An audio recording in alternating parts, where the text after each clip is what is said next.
పారపట్టిన బుచ్చిరెడ్డిపాలెం తహసీల్దార్ అంబాటి వెంకటేశ్వర్లు తహసీల్దార్ కార్యాలయంలో అంబాటి వెంకటేశ్వర్లు ఆధ్వర్యంలో మన పరిసరాల శుభ్రత కార్యక్రమం నిర్వహించారు. తహసీల్దార్ మీడియాతో మాట్లాడుతూ కార్యక్రమం ముఖ్య ఉద్దేశం మనతో పాటు మనం పనిచేసే పరిసరాలు శుభ్రంగా ఉండాలన్న ఉద్దేశంతో ఈ కార్యక్రమం నిర్వహిస్తున్నట్లు తెలిపారు.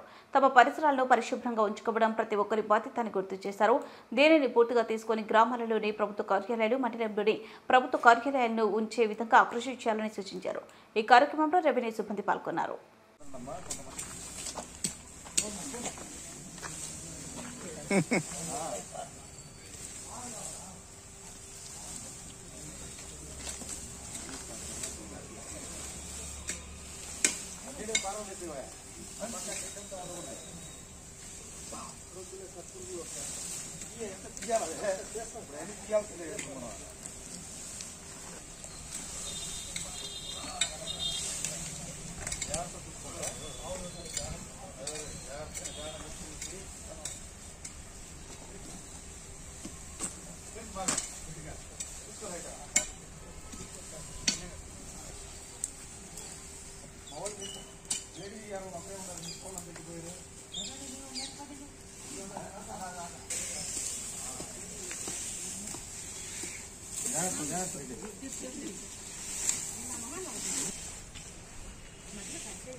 జామ చెట్టు వరకు ఉంచండి, కాయలు కాస్తుంది అది ఉంచండి.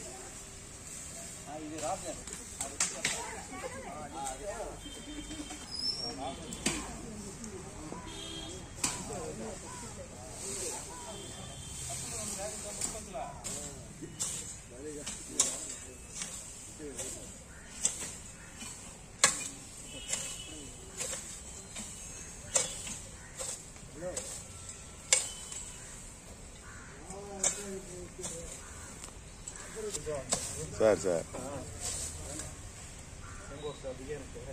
ఇప్పుడు కూడా ఇప్పుడు బొక్కు ఉంది, దీంట్లోనికి ఏదైనా ఫామ్ చేంజ్ చేస్తారు మన లోపలికి. అందరికీ నమస్కారం. ఈరోజు మన పరిసరాల శుభ్రతలో భాగంగా మన బుచ్చిరెడ్డిపాలెం తహసీల్దార్ ఆఫీసులో క్లీన్ అండ్ గ్రీన్ కార్యక్రమం చేపట్టడం జరిగింది. నేను ఈ బుచ్చిరెడ్డిపాలెం మండల తహసీల్దార్గా బాధ్యతలు తీసుకుని వారం రోజులైంది. నేను వచ్చిన మొదటి రోజున ఆఫీస్ పరిసరాలు చూస్తే పిచ్చి మొక్కలు, మరి వెండిపోయిన ఆకులు, మరియు తాటాకు చెట్లు, వీటన్నిటితో చాలా గందరగోళమైన పరిస్థితిలో ఉంది. ఆ పిచ్చి మొక్కల్లోంచి చిన్న చిన్న విషపు సర్పాలు మొదలైన కార్యాలయంలోకి రావడం అనేది జరిగింది. అందువల్ల ఈరోజు నేను మా యొక్క ఆఫీస్ స్టాఫ్, విఆర్ఓలు, మరి విఆర్ఏలు మరియు కార్యాలయ సిబ్బందితో కలిసి శుభ్రత మరియు శ్రమదానం కార్యక్రమంలో పాల్గొనడం జరిగింది. మన గౌరవ ముఖ్యమంత్రి గారి గతంలో నారా చంద్రబాబు నాయుడు గారు ఈ శ్రమదానం కార్యక్రమంతో రాష్ట్రంలో ఎంతో చైతన్యవంతం తీసుకొచ్చి అన్ని కార్యాలయాల్లో ఈ శుభ్రత మరియు శ్రమదానం కార్యక్రమంతో చేయడం జరిగింది. దానిని స్ఫూర్తిగా తీసుకుని ఈరోజు మా యొక్క సిబ్బందితో కలిసి మేమందరూ కూడా ఈ కార్యక్రమంలో పాల్గొనడం జరిగింది. ఈ కార్యక్రమంలో ఎవరో వచ్చి ఏదో చేస్తారని కాకుండా మన కార్యాలయము, మన పరిశుభ్రతల మనమే చేసుకోవాలని చెప్పి స్ఫూర్తిగా తీసుకుంటారని ఈ కార్యక్రమం చేయడం జరిగింది. అదేవిధంగా ప్రభుత్వం అన్ని ఇలాంటి శ్రమదానం మరియు ఈ శుభ్రత కార్యక్రమాలు చేస్తూ ఉంటుంది. కానీ ప్రజలు కూడా ఏంటంటే తమంతట తాము చైతన్యవంతమై తమ యొక్క ఇంటిని ఎంత శుభ్రంగా పెట్టుకుంటారో కార్యాలయాలు కూడా అదే పెట్టుకుంటే బాగుంటుంది. రోజులో ఎక్కువ భాగం మనం ఏంటంటే మన ఇంట్లో కంటే కూడా మన యొక్క ప్రభుత్వ ఆఫీసుల్లోనే గడుపుతూ ఉంటాం. కాబట్టి మన ఆఫీసు ఇంటి వాతావరణం ఎంత నీట్గా ఉంటుందో ఆఫీస్ వాతావరణం కూడా అంతే నీట్గా ఉంటే మనందరం ఏంటంటే చక్కగా పని చేసుకోవడానికి వీలవుతుందన్నమాట.